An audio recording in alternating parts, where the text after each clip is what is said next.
Welcome to the Beware Collectivism podcast. This podcast is designed as an analytical resource for students, policymakers, researchers, and informed citizens who seek to understand the wide-ranging consequences of the political and ideological movement broadly referred to as woke progressivism. Over the past 2 decades, this movement has expanded from university campuses into every major sphere of public life: corporate boardrooms, government agencies, school curricula, media institutions, and international policy bodies.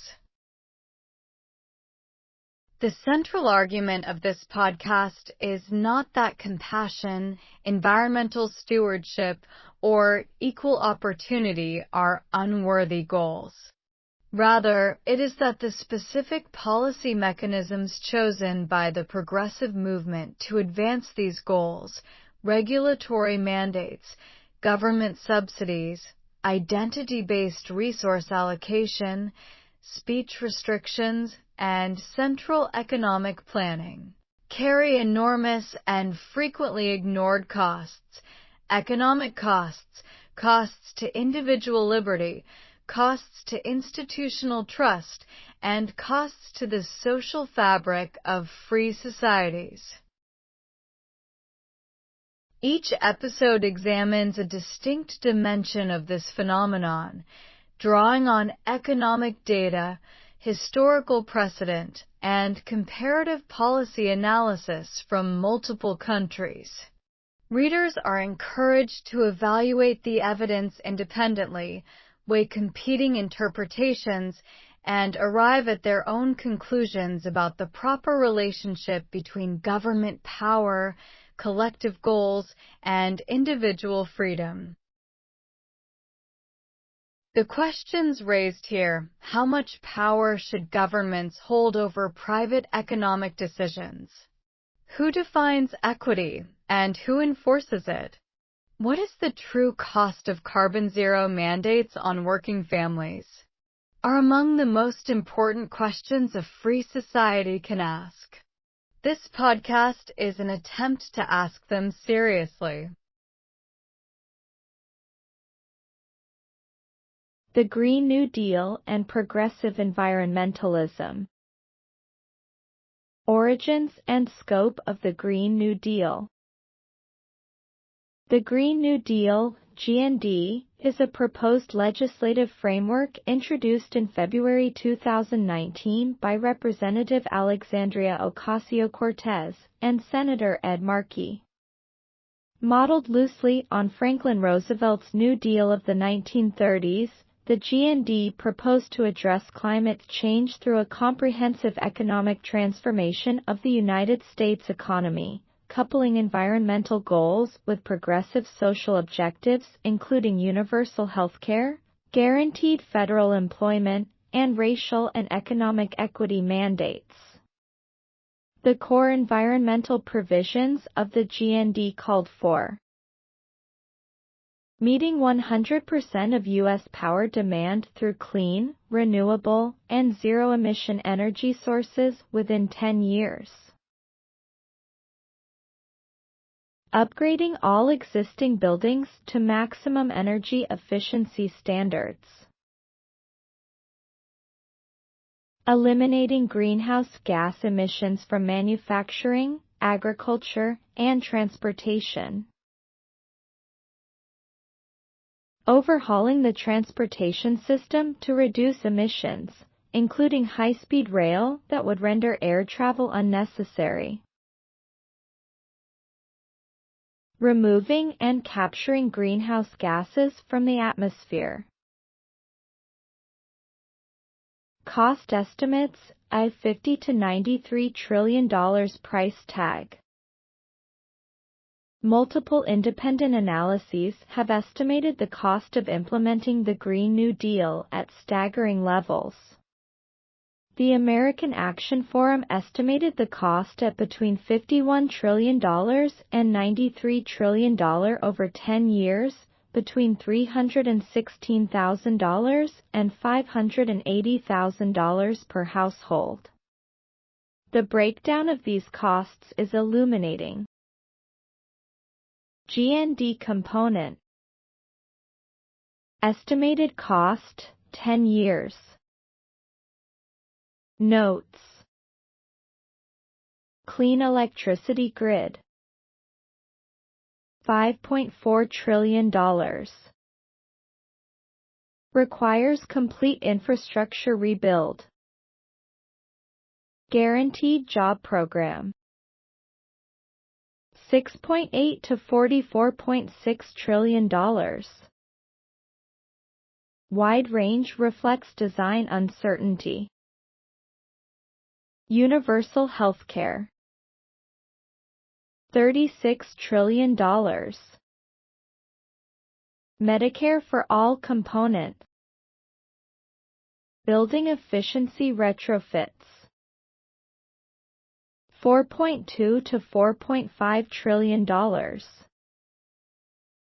All U.S. buildings. Transportation overhaul. 1.3 to $2.7 trillion. EVs, rail, transit systems. Food system transformation. 1.6 to $4.3 trillion. Agriculture and land use. Total estimate. 51 to $93 trillion. Roughly 3-5x annual U.S. GDP. To put these figures in perspective, the entire U.S. national debt accumulated over more than 230 years of American history stood at approximately $31 trillion in 2023. The Green New Deal would require spending equal to 2 to 3 times the accumulated national debt in a single decade.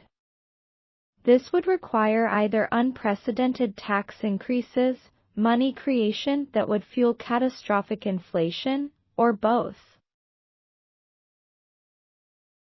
The job displacement problem. Proponents of the Green New Deal argue that green energy transitions will create millions of new green jobs that will more than offset the jobs lost in fossil fuel industries. This argument deserves careful scrutiny, as it rests on several assumptions that are highly contestable. The fossil fuel employment base. The U.S. fossil fuel industry directly employs approximately 1.4 million people, with indirect and induced employment bringing the total to over 10 million jobs. These are not primarily executive or professional jobs. The median wage in oil and gas extraction is approximately $100,000 per year, nearly twice the national median. Workers in these industries are disproportionately located in rural states, West Virginia, Wyoming, North Dakota, Louisiana, Oklahoma, Texas, where alternative employment opportunities are scarce. The green jobs replacement myth. The claim that green energy will create equivalent jobs rests on several flawed assumptions. First, solar and wind energy are substantially less labor-intensive per unit of energy produced than fossil fuels, meaning that even if green energy expanded sufficiently to replace fossil fuel output, it would not replace fossil fuel employment on a 1:1 basis. Second, many green jobs are in manufacturing, and that manufacturing increasingly occurs in China, not the United States. Third, the green jobs that are created tend to be located in urban areas, installation, software, finance, rather than the rural communities most affected by fossil fuel job losses. A landmark study of Spain's green energy push, often cited by Green New Deal proponents as a model, found that for every green job created, 2.2 jobs were destroyed in the broader economy due to the higher energy costs imposed on businesses. Denmark, another frequently cited model, spent over $90 billion on wind energy over 20 years and produces wind energy at costs roughly 50 to 70% higher than the European average, with electricity prices that rank among the highest in the developed world.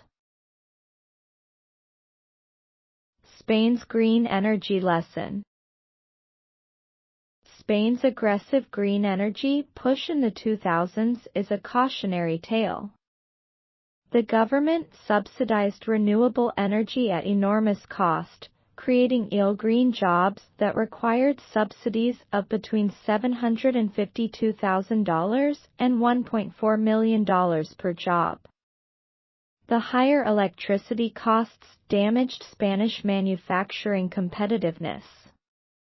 When the subsidies became fiscally unsustainable in 2010, the government cut them abruptly, causing a collapse of the renewable energy sector and widespread unemployment among the workers it had promised to protect. The distributional impact. Who pays the price? A critical but frequently overlooked dimension of green energy mandates is their distributional impact. Who bears the cost of the transition? The evidence is unambiguous. Energy cost increases fall most heavily on low-income and working-class households, for whom energy represents a larger share of their budgets. A wealthy progressive in a coastal city who drives an electric vehicle and has solar panels may experience minimal disruption from a green transition. A working-class family in a Midwestern or Southern state that heats its home with natural gas, drives a used pickup truck, and works in an energy-intensive industry faces a fundamentally different calculation. The Yellow Vesta movement that rocked France in 2018 to 2019 was a direct response to this dynamic. The Macron government imposed a carbon tax on motor fuels, explicitly to fund France's green energy transition, and the burden fell overwhelmingly on rural and working-class French citizens who depend on cars for transportation and have no access to electric vehicles or public transit. The resulting protests, which drew hundreds of thousands of participants and resulted in significant property destruction and policy reversals, demonstrated vividly that energy transition costs are not a technocratic abstraction. They are a political and social force with real-world consequences for real people.